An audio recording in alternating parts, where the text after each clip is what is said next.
मित्रांनो, संभाजी ब्रिगेड मंठ्याच्या वतीनं चालू असलेल्या आंदोलनाला आज 18 दिवस पूर्ण झालेले आहेत. पण 18 दिवस पूर्ण होऊन सुद्धा संबंधित प्रशासन या आंदोलनाला जाणीवपूर्वक दुर्लक्षित करण्याचं काम करत आहे.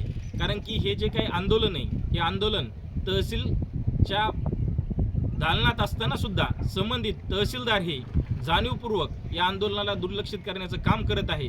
आम्हाला ठाम संशय आहे की संबंधित जे काही तहसीलदार असतील किंवा संबंधित जे काही अधिकारी असतील, या अधिकाऱ्यावर कुठल्या ना कुठल्या माध्यमातून राजकीय दबाव आहे. कारण की या दबावापोटीच संबंधित जर अधिकारी त्यांच्या दालनामध्ये जर 18 दिवस आंदोलन चालत असेल आणि 18 दिवसानंतर सुद्धा संबंधित जे काही चौकशी समिती नेमली होती आणि ज्या चौकशी समितीसमोर जे काही साक्ष या जे काही तालुक्यातील नाफेड खरेदी केंद्र यांनी दिलेले होते, त्यामध्ये स्पष्ट सांगितलेलं होतं की संबंधित एका नाफेड खरेदी केंद्राने सांगितलं होतं की संबंधित आमच्या येथे प्रत्येकी जी काही क्विंटल मागे 140 रुपये ही रक्कम आम्ही त्या पद्धतीने शेतकऱ्याकडून घेतलेली आहे. त्याचबरोबर असा कुठलाही केंद्र अथवा राज्य सरकारचा कोणताही GR नव्हता आणि त्याचबरोबर आम्ही शेतकऱ्याला पावती दिलेले नाही, असे जे काही चौकशी समितीसमोर साक्ष दिलेले नाफेड खरेदी केंद्र आहे. आणि या नाफेड खरेदी केंद्रामार्फत त्यांनी चौकशी समितीसमोर हे साक्ष स्वतः दिलेले आहे. पण साक्ष दिल्यानंतर सुद्धा ज्यावेळेस त्यांना खुलासा मागवण्यात येतो, जे काही कृषी उत्पन्न बाजार समितीचे जे काही नाफेड खरेदी केंद्र आहे, हे बघा, खुलासा त्यांनी 30 तारखेला खुलासा हे AR ऑफिसला दिलेला आहे. पण या AR ऑफिसला दिलेल्या खुलाशाची एक प्रत ही संभाजी ब्रिगेडकडे दिल्या जाते. आणि ज्यावेळेस ही जी काही चौकशी समिती नेमण्यात आली होती, ज्यांचे अध्यक्ष या माननीय तहसीलदार मॅडम होत्या, त्यांच्या जो काही अहवाल आलेला आहे, त्या अहवालामध्ये त्यांनी बघा कशा पद्धतीनं फेरबदल केलेला आहे की एका बाजूला जे काही संभाजी ब्रिगेडच्या माध्यमातून त्यांना एक प्रत दिलेली होती संभाजी ब्रिगेडला, त्या प्रतमध्ये कशा पद्धतीनं त्यांनी काय केलेले आहे, खुलासा दिलेला आहे. पण हाच खुलासा ज्यावेळेस अहवाल आला, त्या अहवालामध्ये प्रत्येक खुलासा हा बदलण्यात आलेला आहे. म्हणजे संबंधित जो काही अहवाल आहे, तो अहवाल संबंधित अधिकाऱ्यांनी कोणत्या ना कोणत्या राजकीय दबावापोटी हा अहवाल बदलण्यात आलेला आहे. आणि त्या बदलण्यात आलेल्या अहवालामध्ये जे काही 6 नाफेड खरेदी केंद्र आहेत, या 6 नाफेड खरेदी केंद्राच्या माध्यमातून जो काही खुलासा दिलेला आहे, तो खुलासा 6 नाफेड खरेदी केंद्रानं एक ना एक शब्द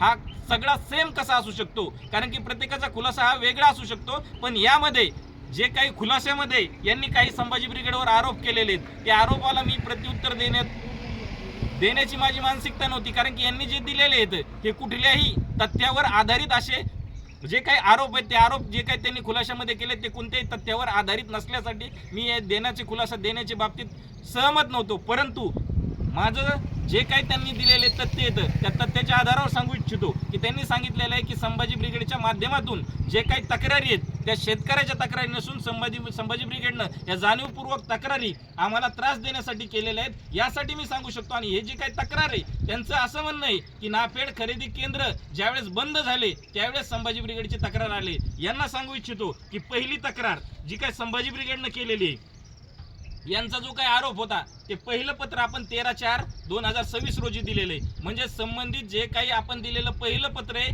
त्यावेळेस सर्व नाफेड खरेदी केंद्र हे चालू होते, त्यावेळेस आपण तक्रार दिलेली आहे. म्हणजे जे काही तथ्यामध्ये त्यांनी ज्या बाजू मांडलेल्या आहेत, जेव्हा किंवा खुलासामध्ये ज्या बाजू मांडलेल्या आहेत, त्या कशा पद्धतीनं खोटे आहेत हे आपण आपल्या माध्यमातून बघू शकतो. आणि दुसरं महत्त्वाचं त्यांनी सांगितलेलं आहे की जे काही यांची जे काही खरेदी करत असताना त्यांच्याकडे त्या पद्धतीने FAQ दर्जाचा माल त्यांच्याकडे नसल्यामुळे संबंधितांनी आमच्यावर दबाव आणला.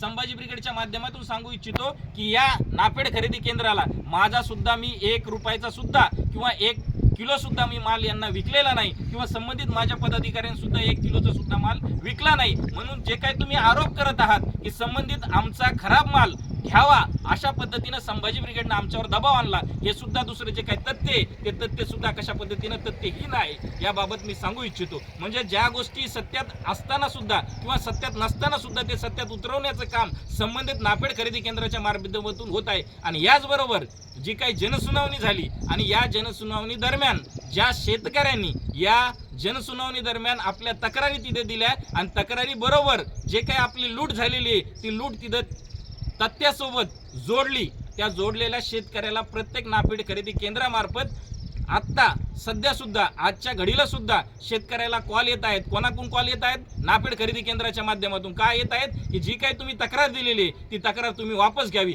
जर या गोष्टीमध्ये तथ्य नसेल, तुम्ही जर शेतकऱ्याची लूट केली नसेल असं तुम्हाला जर वाटत असेल तर ज्याला कर नसला त्याला डर कशाला पाहिजे. अशा पद्धतीच्या उक्तीप्रमाणे यांनी 100% त्या पद्धतीने शेतकऱ्याची लूट केलेली आहे. म्हणून ज्या काही तक्रारी शेतकऱ्यांनी दिलेल्या आहेत त्यांना त्या पद्धतीने पर्सनल कॉल करून त्या तक्रारी वापस घेण्याच्या माध्यमातून यांचे प्रकार चालू आहेत. या माध्यमातून आपल्याला कळू शकतं की यांनी 100% शेतकऱ्याची लूट केलेली. याबाबतचे 2 मुख्य आणि महत्वाचे आपण जे काही पुरावे आहेत ते पुरावे या चौकशी समितीसमोर मांडलेले आहेत. एक म्हणजे स्वतः त्यांनी साक्ष दिलेली आहेत आणि ते साक्ष दिलेली जी काही चौकशी समिती होती त्या चौकशी समितीचा हे जे काही त्या ठिकाणचा जो काही अहवाल आहे हा अहवाल महत्वाचा आहे. आणि त्याचबरोबर जे काही व्हिडिओच्या माध्यमातून जे काही संभाजी ब्रिगेडच्या माध्यमातून स्टिंग ऑपरेशन केलं होतं या स्टिंग ऑपरेशनच्या माध्यमातून शेतकऱ्याची कशा पद्धतीने 140 रुपये प्रति क्विंटल लूट झालेली या माध्यमातून सुद्धा सांगण्याचं काम आपण आपल्या माध्यमातून करत आहोत. परंतु कोणत्या ना कोणत्या राजकीय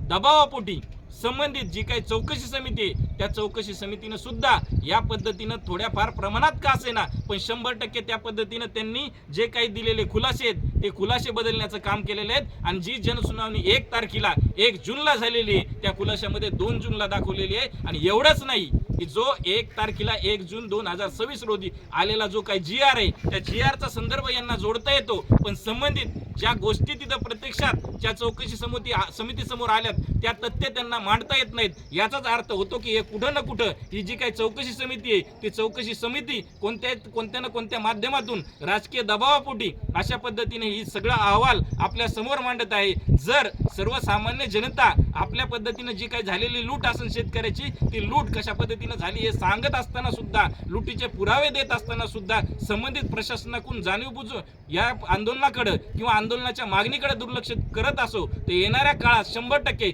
संभाजी ब्रिगेडच्या माध्यमातून जे काही आणखी आमच्याकडे जे काही पुरावे उपलब्ध आहेत या पुराव्याच्या माध्यमातून आम्ही 100% शेतकऱ्याला न्याय देण्याची भूमिका आमची असणारच आहे. आणि यापुढचं जे काही संभाजी ब्रिगेडची जी भूमिका आहे ती भूमिका आपल्या समोर आसारामजी जोल संभाजी ब्रिगेडचे तालुका सचिव हे आपल्या समोर मांडतील. खरं तर आज 18 दिवसापासून आंदोलन चालू असताना मला एकाच गोष्टीची खंत वाटते की संभाजी ब्रिगेडनं ज्यावेळेस मंठा तहसीलदार सुमन मोरे यांना निवेदन दिल्याच्या नंतर ते त्यांच्याकडे चौकशी करण्यासाठी आम्ही त्यांच्याकडे निवेदन दिलं पण त्यांनी जाणून बुजून संभाजी ब्रिगेडच्या निवेदनाकडे दुर्लक्ष केलं जेणेकरून तोपर्यंत ते नाफेड केंद्र बंद झालेले होते.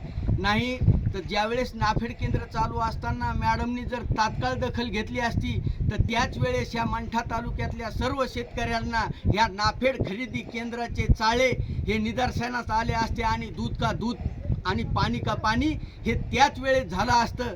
पण आमची रास्त मागणी असणार आहे की शेतकऱ्यांचे पैसे लुटले त्यांच्या खात्यावर तुम्ही टाकलेच पाहिजे.